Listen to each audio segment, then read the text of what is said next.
The warmest of greetings to you, and welcome to Happily Ever Teaching. In this podcast, we help you enthrall your learners in every subject under the sun using the best teaching method known to science, storytelling. To do this, we feature special guest educators who are passionately keen for your children to become amazing and successful human beings. I am storyteller Chip Cahoon, and with me this week is... Toria Bono. I am a Year 4 teacher in a large junior school on the South Coast, and I am the host of the podcast Tiny Voice Talks. And I'm Helen. I'm a teacher currently in a mixed reception Year 1 class, teaching in Buckinghamshire.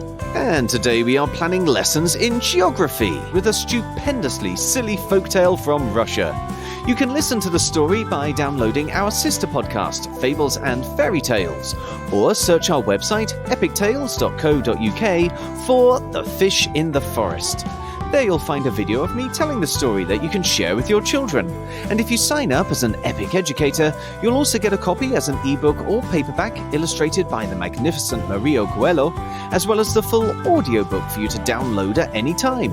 There are even some tips there for telling the story yourself, and a whole heap of resources to go with the lesson ideas we're about to discuss, as well as extra lesson ideas that we maybe didn't have time to fit into this podcast.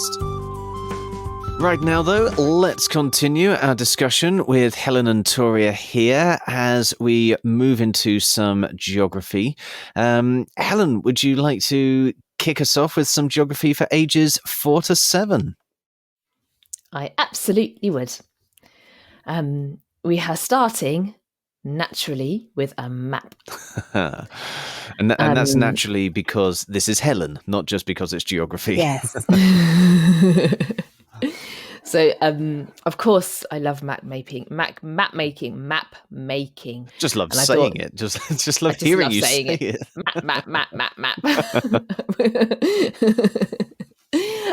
We're going to start with a map of the area where we think the farmer and his wife live. So looking at the physical features and the human features, their farm would be a human feature, and what other human features would be around. Yeah. The marketplace and all of these things. They create an elaborate map of where the story takes place, looking at the geographical features that would be found there. And then looking at symbols. So generally in the early years, we draw maps with pictures. So you just use pictures really of what the features are. And then as you're heading towards sort of Year 2, you're starting to look at symbols so that the children could create a symbol for each of the things the farmer is hiding. So it might just be a little fish symbol. So really, really basic symbols, and then place them on the map where he's hidden them, and then adding in other things that he could hide and giving them their own symbols. Yeah. So I love using, with the slightly older children, OS maps and looking at the symbols. The children find them fascinating. I mean, who wouldn't find maps fascinating? So you teach them what the symbol is, comparing a real photo of something to a symbol and why they might be used, so that across all maps we know what we're looking at.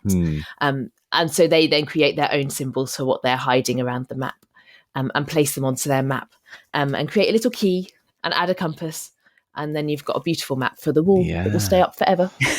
In fact, for anyone who has just joined the podcast, maybe from this episode, we should point out that Helen is such a map fan that we're recording this over the internet, so she's at home at the moment, and we can see that she decorates her room with maps as well. So definitely a map fiend. A beautiful world map. I genuinely don't think I teach any topic without including a map somewhere. I just think they're wonderful, and I don't know why. Well, they are so versatile. Exactly. They're such a brilliant metaphor for all sorts of different things. We have story maps. Maps are a way of presenting data as well. So you have it as an element in maths and science. It's one of the most rudimentary forms of literacy as well, isn't it? Trying to direct people to a particular place. So, and then of course, I can't believe I didn't think of this. You can make a treasure map. You can do treasure mapping around your school. Of course. Yes. Yeah. One of the requirements, I think one of the geography requirements is to do with your school grounds.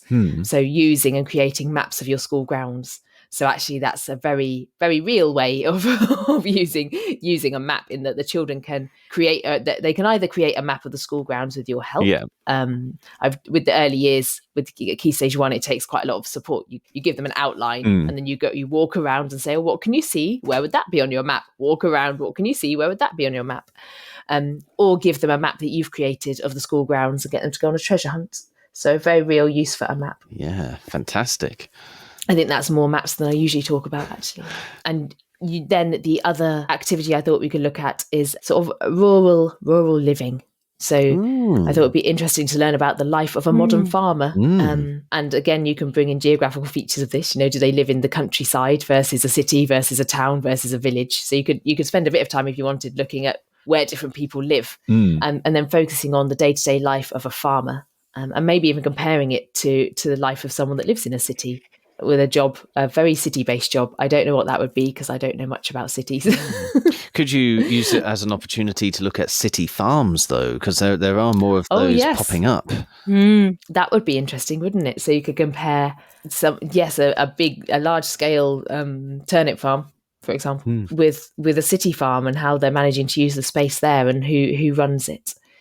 So I thought it could be a good opportunity to look at where different people live within our country/county that you're in, where different people live, their different homes, their different lives, and compare it with the opposite, with a very different way of life. It's funny, when I'd originally planned it out, I hadn't thought of this, and then the discussion that we had during the PSHCE episode about, do we discuss the war with our children? Actually reminded me of a really useful discussion I had with mine, which was geographically based, which was very much about Russia today and the Soviet Union and how it changed. And it was actually, the children loved, it sounds bizarre, but they loved looking at the maps. They loved looking at the various countries. Not bizarre at all, Helen. Not bizarre. But what was really interesting was, it was very much, I've got to fess up and say that my degree is in Russian. And so, and I love Russian history. That's why you spent some time there then. Right. Yes, it is. That is indeed. So I find the whole history of Russia and how it became the Soviet Union and then the dissolution and so on, all of that fascinating. And actually for the children, it's really interesting looking at the maps and understanding. So when I explained to my children what was going on with Ukraine and Russia, and I explained the history behind it, and then they looked at the maps, it was really interesting because it suddenly gave them an insight into why these things were happening and what was going on.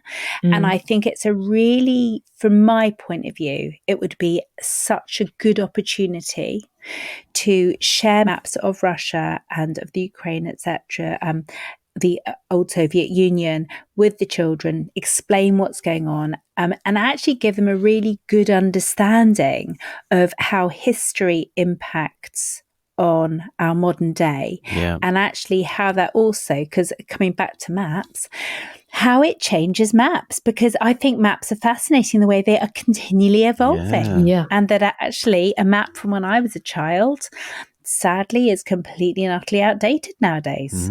So that's very much, it was a lesson that I did with my children, in a sense quite accidentally, following on from when the war started, and actually it was a really powerful lesson. I would say the children found it invaluable. And it's also a good lesson for exploring, I guess it's PSHE coming back to again, but the impact that humankind has on the shape of the world. absolutely. Drawing these boundaries, which don't exist in nature. We put the boundaries there, but sometimes they might use the lines that are drawn out by nature to have as a guideline. Like obviously we've got the English Channel over here, but quite often they are entirely artificial.